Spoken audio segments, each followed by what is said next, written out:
Kwa majina naitwa Kifigo Ernest Kabuka, ni fundi kutoka kampuni ya CSL. Tumekuja hapa kwa mteja wetu Jazio Loa.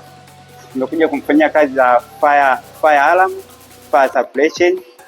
Kwa hapa tumemfungia fire search, ambayo hii fire search ina control bodi za umeme. Kwa mfano ikitokea emergency umeme, kama umetokea short kwenye bodi za umeme unaweza ukakuta unawaka moto. Sasa hii hapa inasaidia kuzima moto automatic yenyewe.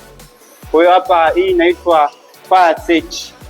Ina maana hapa kuna mtungi ambao ni mtungi wa kuzimia moto, una vitu viwili ambavyo vimecombine.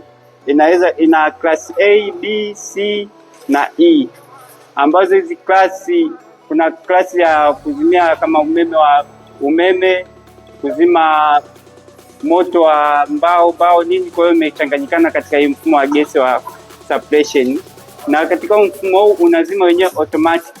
Na katika mfumo huu jinsi ulivyofungwa, umetumia pipe ambayo hii pipe inaitwa fire dictation pipe hapa, ambayo hii dictation pipe inaonyesha ina gauge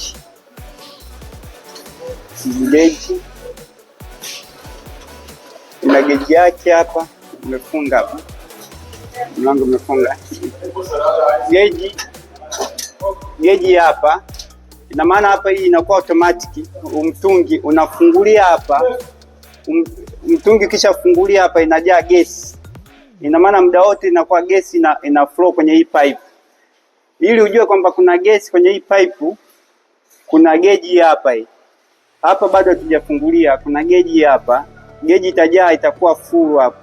Ina maana gesi inakuwa ina flow kwenye hii pipe. Kwa hiyo ikiflow kwenye pipe, moto ukitokea kwenye hii bodi yetu ya umeme hii, moto ukitokea, hii pipe ina burst. Ikizidi temperature 60 kuendelea mbele, hii pipe ina burst. Ikibust, moto inazima yenyewe bila mtu yoyote kuzima huu moto. Hii hapa ni fire alarm. Hii ni alarm yake, ina sounder.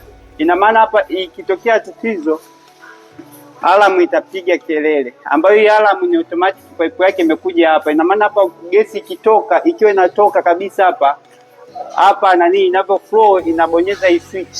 Ikibonyeza hii switch, ina maana inakuja sounder, inakuwa inalia.